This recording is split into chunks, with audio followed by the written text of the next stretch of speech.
Hello everyone, আমি engineer Rakesh বিশ্বাস। আমি ইন্ডিয়ান রেলওয়ের একজন সিনিয়র সেকশন ইঞ্জিনিয়ার। আজকের এই ভিডিওটা খুবই একটা গুরুত্বপূর্ণ ভিডিও হতে চলেছে যারা আরআরবি জেই 2024 এক্সামটা দিতে চায়। আজকের এই ভিডিওটা হতে চলেছে জোন সিলেকশনের উপর। কোন জোনটা সিলেক্ট করা কার পক্ষে ভালো হবে এটা নিয়ে আজকের ভিডিওটা। অনেকে ভয় পেয়ে থাকে যে এই জোনে ভ্যাকেন্সি কম, এই জোনে ভ্যাকেন্সি বেশি, কোন জোন সিলেক্ট করব। সো আজকে আমি তাদের সব ডাউট এই ভিডিওর মাধ্যমে ক্লিয়ার করব। জোন সিলেকশনের কথা বলার আগে আমি একবার প্রিভিয়াস ইয়ার যে হয়েছিল আরআরবি মানে 2019-এর তার কাট অফ অ্যানালাইজ করতে চাই। আমি যেহেতু সিভিল ইঞ্জিনিয়ারিং ডিপার্টমেন্ট থেকে বিলং করি, সো আমি ইঞ্জিনিয়ারিং ডিপার্টমেন্টের কাট অফটা অ্যানালাইজ করব। যারা অন্যান্য ডিপার্টমেন্ট থেকে বিলং করে, যারা ইলেকট্রিক্যাল হোক, মেকানিক্যাল হোক, তারা যদি আমার এই ভিডিওটা দেখে থাকে তাহলে তারা আমার ভিডিও দেখেই নিজেদেরই কাট অফ অ্যানালাইজ করে নিতে পারবে এবং কোন জোন সিলেকশন তাদের পক্ষে ভালো হবে সেটা তারা নিজেরাই বের করে নিতে পারবে একটু কষ্ট করলেই। তারপরে আমার আর কিছু বলার নেই। জাস্ট আমার এই ভিডিওটা আমি সিভিল ইঞ্জিনিয়ারিং ডিপার্টমেন্টের কাট অফ অ্যানালাইজ করব এবং সেই হিসাবে আমি বলবো যে কার জন্য কোন জোনটা বেটার হবে। সো চলুন কম্পিউটার স্ক্রিনে যাওয়া যাক এবং সেখানে গিয়ে আমি সব জোনের কাট অফ অ্যানালাইজ করছি। আমরা এখন চলে এসেছি কম্পিউটার স্ক্রিনে এবং আমার সামনে খোলা আছে কলকাতার 2019-এর ভ্যাকেন্সি এবং কাট অফের পুরো শিটটা। এটা আমি নিজে বানিয়েছি।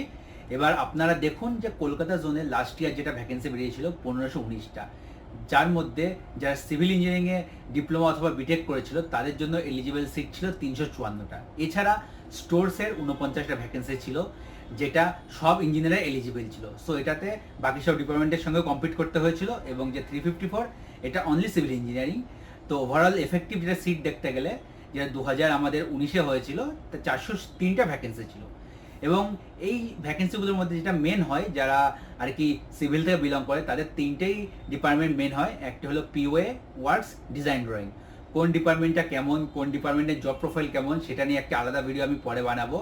আজকে জাস্ট কাট অফ সম্বন্ধেই বলা হোক।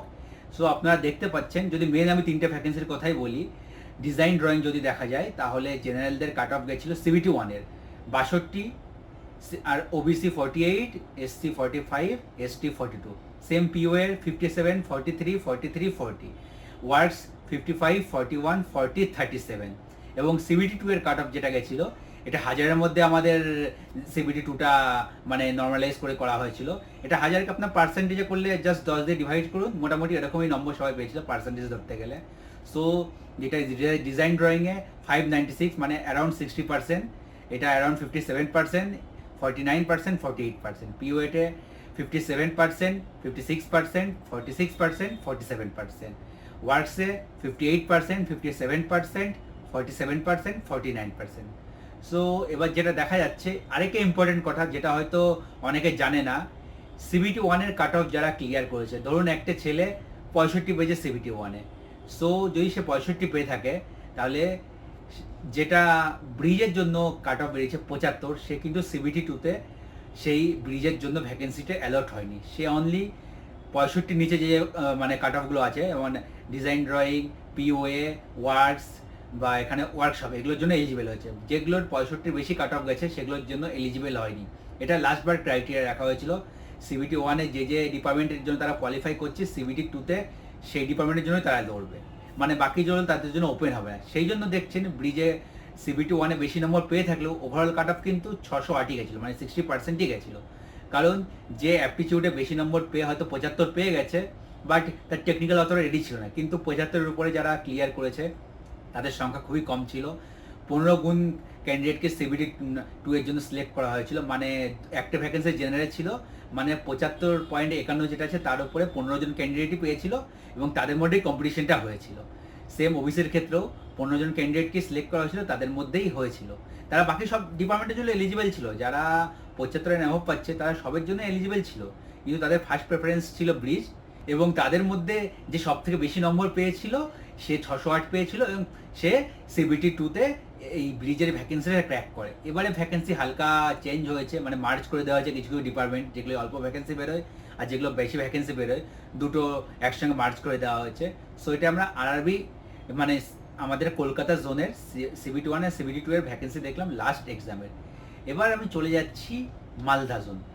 এবার ব্যাপারটা হলো, যেটা আপনারা দেখবেন, দেখা হয়তো অনেকে চমকে যাবেন, মালদা জোন এবার আমি খুলেছি। মালদা জোনের ভ্যাকেন্সি ছিল মাত্র 98, কিন্তু যেটা আমাদের কাট অফ গেছে সেটা যদি সবাই দেখতে পায় 43, 31, 30, 25 পিওএতে, ওয়ার্কসে 53, 44, 30, 36।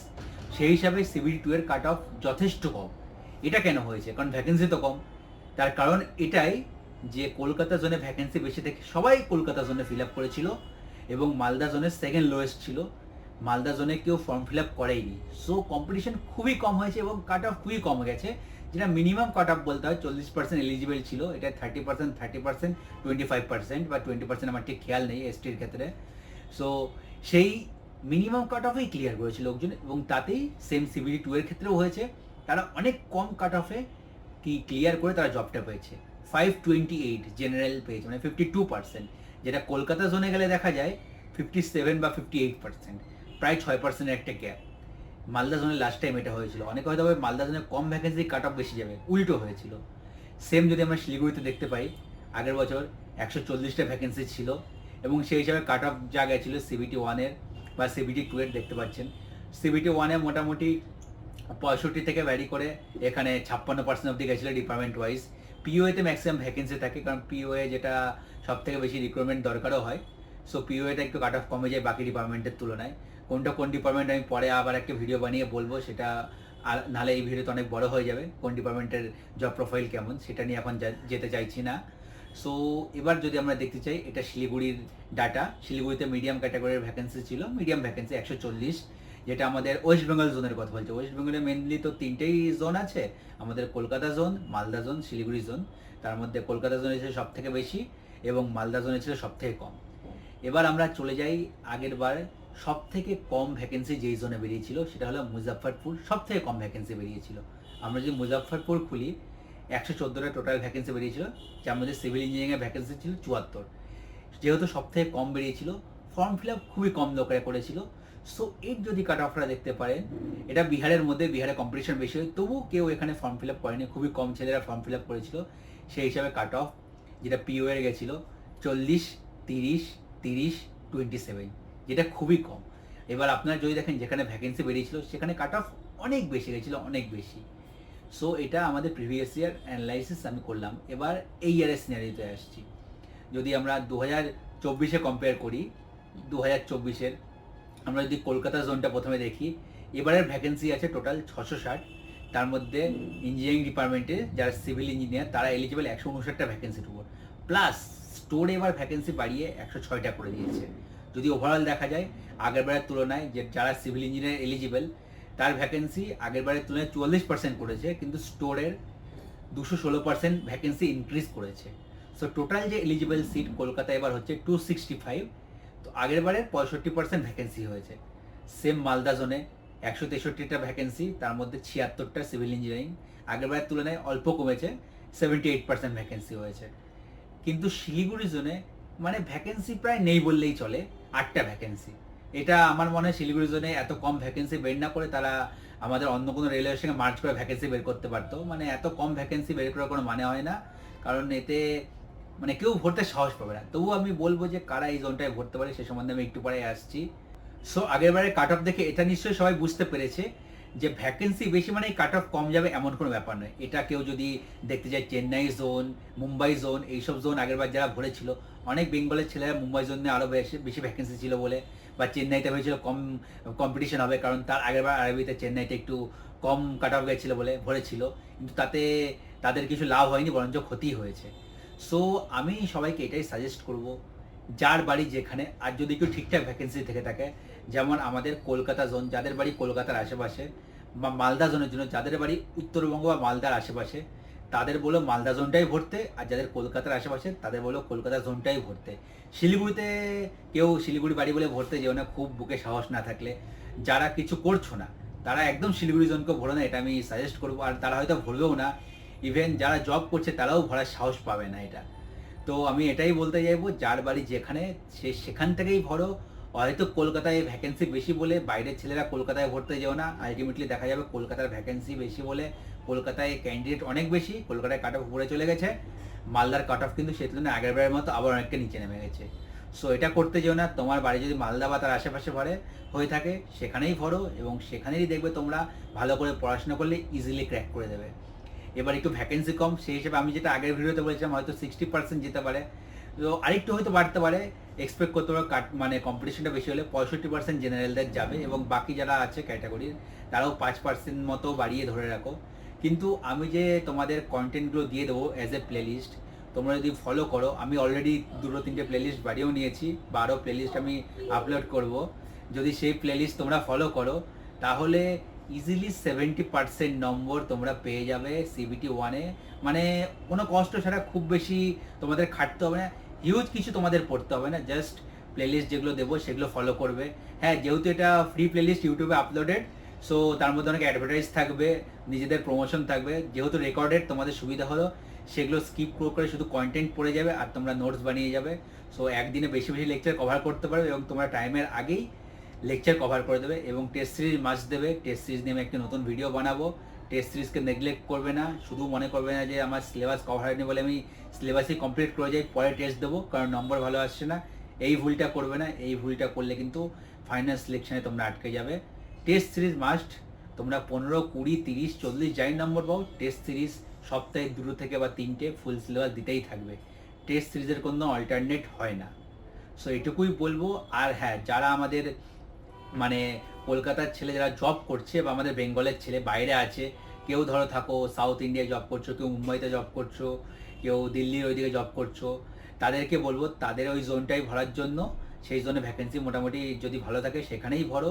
কারণ তোমরা যদি কলকাতা জোনে ভরতে যাও তাহলে তোমাদের CBT 1 হয়তো তোমরা যেখানে জব করছো সেখানে দিতে পারবে, কিন্তু CBT 2 এর জন্য তোমার আবার বাড়ি আসতে হবে। একটা হিউজ টাইম নষ্ট সেই জন্য হয়, পরীক্ষার আগে টাইম নষ্ট, প্লাস তোমাদের একটা খরচা হিউজ হয়ে যাবে।